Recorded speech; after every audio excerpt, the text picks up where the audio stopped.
እሱን አብረን ምን ይሆናል? አንድ ነገር ስሙ ታውቃለህ፣ እኔ በጣም ነው የማከብርህ። ገብቶሃል አይደለ? የአቤል ጓደኛ ነህ ናችሁ ነኝ እኔ ባለው ነገር ታውቃለህ። ከድሮም ጀምሮ አንተም ከጎናችን ያለው እኔ በማንኛውም ነገር አንተ ልተባበር ዝግጁ። አሁን እያልከው ያለው ተረጋግተህ ሁሉንም ነገር እንድትቀበለው ስለፈለጉ ነው እያናገርኩ። እሺ ቀጥል። አሁን አልነግርህም። ውስጥ ከገባ በኋላ አይደል ገብቼ ከዛ በኋላ አንተን አስገባሃለሁ። ያኔ እውነታውን ስታውቅ ሌላ ነገር ውስጥ እንዳትገባ፣ እንዳትደናገጥ፣ በንዴት ሌላ ነገር እንዳትፈጠር ብዬ ነው። እሺ ፍንጭ ስጠኝ። ብቻ እንድትረጋጋ ነው።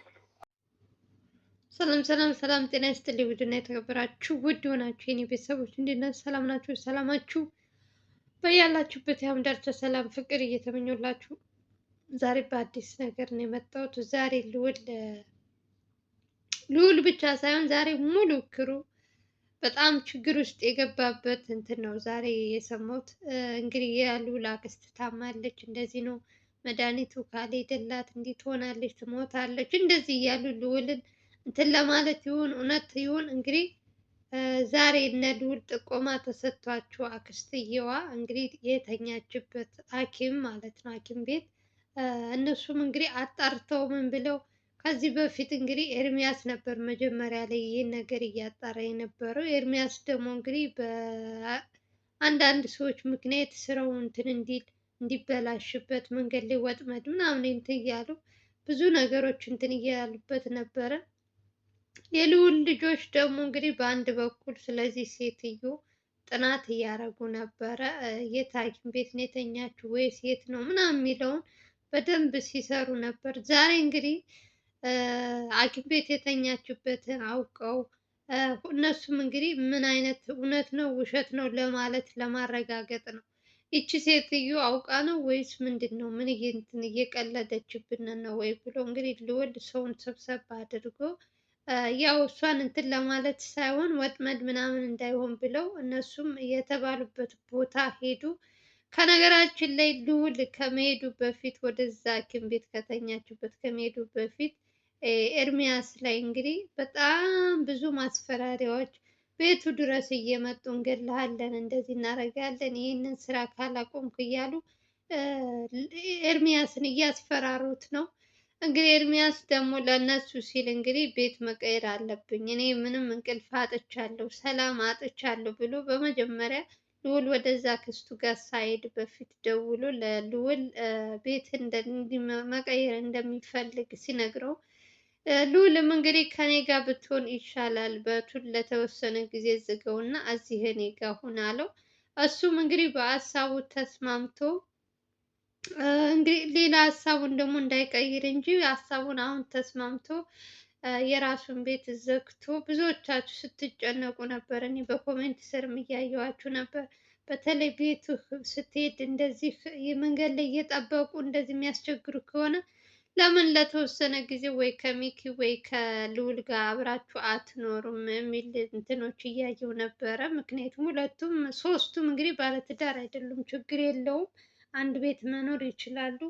እንግዲህ በሀሳቡ ተስማምቶ ኤርሚያስ ከልዑል ጋር ለመሆን ማለት ነው ለተወሰነ ጊዜ አንዳንድ ነገሮች እስከሚስተካከሉለት ድረስ ያው ማለት አንዳንድ ጊዜ የሆነ ነገር ተፈጥሮ በኋላ ወይኔ ምናምን ከምትሉ ኤርሚያስ ደግሞ በጣም እያስጨነቁት ነው።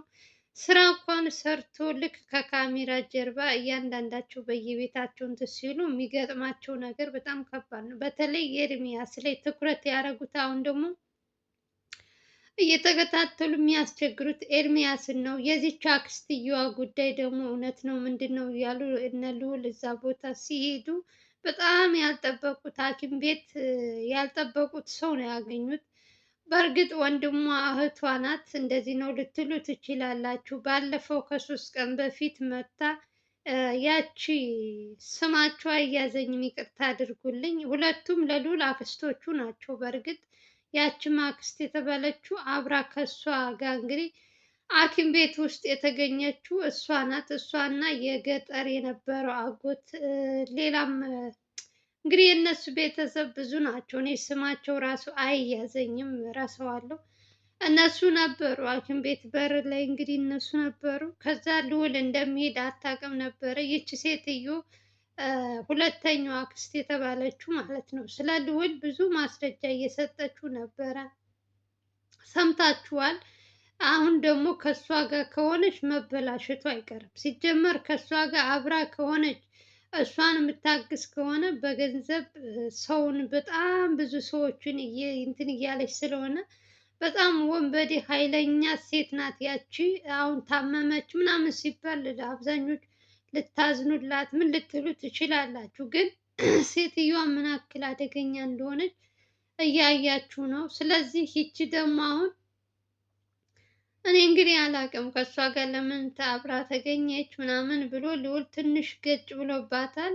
ማለት ያልጠበቀው ሰው ስለሆነ እሷ ስለ እሷ ስታወራ ሌላ ነው፣ እዚህ ጋር ደግሞ ሐኪም ቤት ደግሞ ውስጥ ደግሞ ስለ እህቷ ስታወራ እንትን ያለው ደግሞ ሌላ ነው። እና የሰው ልጅ ይገለባበጣል በየጊዜው አዲስ አዲስ ነገር ነው የሚሆነው። አሁን ላይ አጎትየው ሶስት ወንድም እህታማቾች እና ወንድማማች ማለት ነው አንድ ላይ በልዑል ላይ ዘመቻ ነው የፈጠሩበት እንጂ የእውነት ይቺ ሴትዮም ታማም አይደለም። አውቀው ሆን ብለው ልዑልን ችግር ውስጥ ለማስገባት የሚያዘጋጁት የራሳቸው ሴራ። ሐኪም ቤት አለች የተባለበት እንግዲህ እነሱም እነዚያኞቹም አላቅም ለልዑል ወጥመድ ይሁን ለምን ይሁን ልጅ ሴትዮ የታመመችው የለችም እዛ ቦታ ላይ። ቦታው ላይ ግን የተላከው ቦታ የተገኙት ማንና ማን ነው? ይቺ አሁን ያልኳችሁ የልዑል ሁለተኛው አክስት እና ያኛው አጎት የተባለው ነው። ሌሎችም እንግዲህ ብቻ ሌላ ሌላ ሰው ነው፣ የማይታወቁ ሰዎች ናቸው እዛ ቦታ ላይ የተገኙት። ግን ጠዋት ግን ለልዑል ተደውሎ እንደዚህ ተሸንፋለች ልትሞት ነው እንደዚህ ነው ብለው እንትን ብለውበት ነው።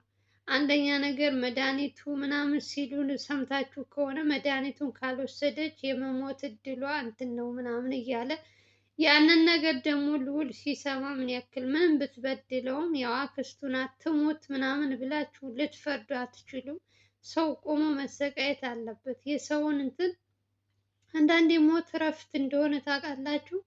ሰው እንዲሞት ጥላታችሁ እንዲሞት አትመኙ። ጥላታችሁ ኑሮ እንዲሰቃይ በቆሞ እንዲሰቃይ ነው የምትፈልጉት። እና ልዑል ደግሞ ያንን ነገር እሷ እንድትሞት የሆነ ነገር እንድትሆን ስለማይፈልግ እገዛም የሚያስፈልግ ከሆነ ለማድረግ ነበር። ግን እዛ ቦታ ላይ ግን እሷ አልነበረችም። እዛ የተገኙት እንግዲህ ያልተጠበቁ ሰዎች ናቸው እዛ የተገኙት። ያው እንግዲህ ምንም ማድረግ አይችልም። አንደኛ ነገር ስራ ተደራርቦባቸዋል። በዚህ በኤርሚያስ በዚያ በእንትን እያለ ብቻ ስራቸውን የሆነ በአግባቡ እንዳይሰሩ ሆን ብለው በየእንትኑ ወጥመድ እንትን እያሉ የሚሰሩት ስራ ነው። እጅ ሴትዮም አሁን እንዳልኳችሁ ውሸትም ሊሆን ይችላል፣ ታማም ላይሆን ይችላል። እንደዚህ በሰው ላይ እየቀለደችባቸው ይሆናል። ያቺ እኔ የገረመኝ ነገር ደግሞ ሳልነግራችሁ የማላልፈው ነገር ከሶስት ቀን በፊት የመጣችው አክስት በጣም ለልዑል እንትን መስላኝ ነበር። በቃ ከልዑል ጋር አብራ እንትን የምትል ግን እንዴት ዛሬ እዚህ ቦታ ላይ ልዑል እንትን የተባለበት የተቀጠረበት ቦታ ላይ እንዴት ልትገኝ ቻለች? የኔ ጥያቄ ማለት ሰው ያልጠበቃችሁት ሰው እዛ ቦታ ላይ እንትን ብሎ ሲያታዩ፣ በዛ ላይ ደግሞ የሚያወሩት ነገር ከአጎትየው ጋር ከሆነች ሌላ ሀሳብ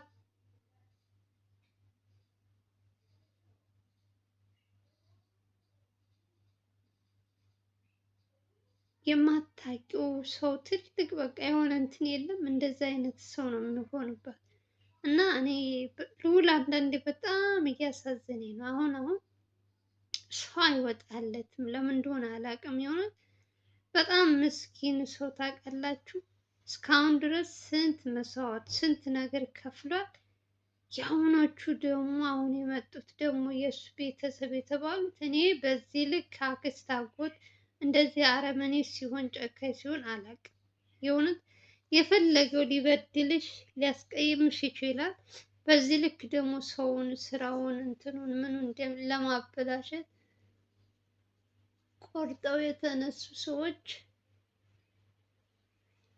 ከጓደኞቹ ለማጣላት በቃ ብቻውን እንዲሆን የሚያደርጉት ነገር በጣም ነው ያስጠላል። ከሁሉም ጋር እያጣሉ ሰው ያለ ሰው መኖር አይችልም። ደግሞ የፈለገውን ጎበዝ ነኝ የፈለገውን እንትን ነኝ ብትይ ብቻሽን መኖር አትችይም። ሰው ግድ ነው፣ ሰው ያስፈልጋል። እነዚህ ደግሞ እንደዚህ አይነት ነገሮች ደግሞ በቃ በፍጹም እንትን አይሉሽም፣ አይረዱሽም። ድክመትሽን ምንሽን እያዩ በዛው ያልሆነ እንትን ውስጥ ነው የሚከቱሽ። ብቻ ልዑል የገባበት እንትን በጣም ነው የሚያሳዝነኝ። እንግዲህ እግዚአብሔር ይሁናቸው። ይችን ሴትዮን ብዙ ማቅረብ የለበትም። ሁለተኛ አክስት የተባለችው ቤቱም ሆነ ምኑንም ማሳየት የለበትም። ይችም ራሱ ቀስቀስ እያለች ትመርዘዋለች። ያው ናቸው፣ አንድ ናቸው። ማንም አንድ ደህና ሰው የለም። በኤርሚያስ ላይ ዘመቻ የፈጠሩት ደግሞ እነሱ በቅርብ ቀን እነ ሚኪ ዘላለም ሁላቸውም እንግዲህ ተባብረው እነዚህ ሰዎች ኤርሚያስ ቤት ሲገባ ጠብቀው እንትን የሚሉት ልጆች እነሱን በደንብ ተከታትለው ለሕግ ማቅረብ አለባቸው። ሰው በተወለደበት ሀገር ላይ ሰላም አጥቶ እንደፈለግሽ መውጣት መግባት የማትችይበት ሀገር እኮ ነው ያሉት። የሆነ ወንጀለኛ ንጹሐንን ሲያሳድድ፣ ወንጀለኛ ቁጭ ብሎ እየበላ ንጹሐን ደግሞ ሲሰቃይ ከዚህ በላይ እንትን አለ? በጣም ነው የሚያሳዝነው። ለማን እንደምትናገሩ ፍትህን እኔ አላውቅም። የእውነት አንዳንዴ አያደርስባችሁ። ከእንደዚህ አይነት ነገር እግዚአብሔር ይጠብቀን። የልዑል እናት ከ3 ቀን በፊት ልዑልን ቤት አስጠርታ ይቺ ሴትዮ አትቅረባት፣ ያችኛዋ አክስትህ እንደዚህ ብላ መልካም ሰው መስላ ልጆቿን አስተዋውቃ ምን ብላ ከዛ በስከ መጨረሻ ግን የመረዘችህ እሷ ናት። አሁን ይችኛዋም ልክ እንደ ከሷ በምንም አትተናነስም፣ ተው ልጅ ምናምን እያሉ እነ ኤርሚያስም ሲነግሩት ምንም ችግር የለም፣ ይቺ ትለያለች፣ ይቺ ለኔ ነው መረጃ እያመጣች የምትሰጠኝ፣ አሪፍ ሰው ናት፣ እንደዚህ ናት እያለ ሰውን ስትቀርቡት ስታዩት ነው የሰውን ማንነት የምትለዩት እንጂ በምንም ልታውቁት አትችሉም። እና አሁን ዘላለም ባለፈው ለልዑል ያን ሁሉ ነገር ሲነግረው ሰምታችኋል። በተለይ ስለ አክስቶቹ 2 አክስቶቹ ጋር ልዑል ያለው ቀረቤታ ምናምን ደስ እንዳላለው፣ ልዑል ደግሞ የያዘው እንትን ደግሞ ከቤተሰቦቹ በቃ የሆነ እውነት ማወቅ እፈልጋለሁ፣ የተደበቀውን ነገር ማወቅ እፈልጋለሁ ስለሚል እነሱን የግዴታ ይቀርባቸዋል። ስንት ነገር እንዳሳጡት አይታችኋል። በዚች እንኳን በስንት ወር ባልሞላ ውስጥ ብዙ ነገሮችን እያሳጡት፣ እምነት እያሳጡት፣ እያበላሹበት የሰውን ሕይወት ከሱ ጋር እንኳን አብረው የሚሰሩትን ተማምነው እንኳን እንዳይሰሩ ብዙ ነገሮች እያረጉበት ነው ያሉት። ልዑል ግን አይኑን ሊገለጥ አልቻለም። አሁንም ጀምሮ ታመመች ሲባል ሩጦ እሷ ጋር መሄዱ ጠቀመው። ለምን ይችኛዋም ደግሞ ከእሷ ጋር አብራ እንደምትሰራ በራሱ አይን አየ። እንግዲህ ካልተማረ ከነዚህ እኔ ምንም ማድረግ አልችልም። የሆነ ደከመን እኛ አንዳንዴ መክረኸው የማትሰማ ሰው ከሆነ ምንም በቃ ከአቅምሽ በላይ ነው የሚሆንብሽ። የልዑል የዋህነት ደግሞ በዛ በጣም። እንግዲህ እግዚአብሔር ይሁናቸው። ለማንኛውም የኤርሚያስ ነገር የሚያስጨንቃችሁ እህቶቼ አትጨነቁ። ለተወሰነ ጊዜ ልዑል ጋር ስለሚሆን ብዙም ጭንቀት አይግባችሁ። ያው ለደህንነቱ ሲባል እነዚህ ሰዎች እንግዲህ ምን አይነት እንትን እንደሆነ ባላቅም የሰው ሰላም የሰው እንትን በየጊዜው እንትን ሲሉ መጨረሻቸው እንግዲህ ምን እንደሚሆን አናውቅም። ስለዚህ ለማንኛውም ለጊዜው ከልዑል ጋር ነው ያለው። ብዙም አታስቡ። እንግዲህ ብቻቸውንም ሳይወጡ አብረው እንትን እያሉ ከስራ ቦታም ከቤትም አብረው ከሆኑ ማንም ሰው አይነካቸውም። እነሱም ጠብቀው ብቻሽን ስትሆኝ ነው የሚያጠቁሽ። ከሰው ጋር ከሆንሽ አይነኩሽ። እና ለማንኛውም እንግዲህ ሁላችሁም በየሃይማኖታችሁ ጸሎት አድርጉላቸው። ለማንኛውም የዛሬው ይመስላል። ሰላም ፍቅር እየተመኘው ቪዲዮ ስትጀምሩ ላይክ እያደረጋችሁ አዲስ ሆናችሁ ሰብስክራይብ እያደረጋችሁ በሌላ ቪዲዮ እንገናኛለን። ሰላም እና ፍቅር እንመኝላችኋለን። ባይ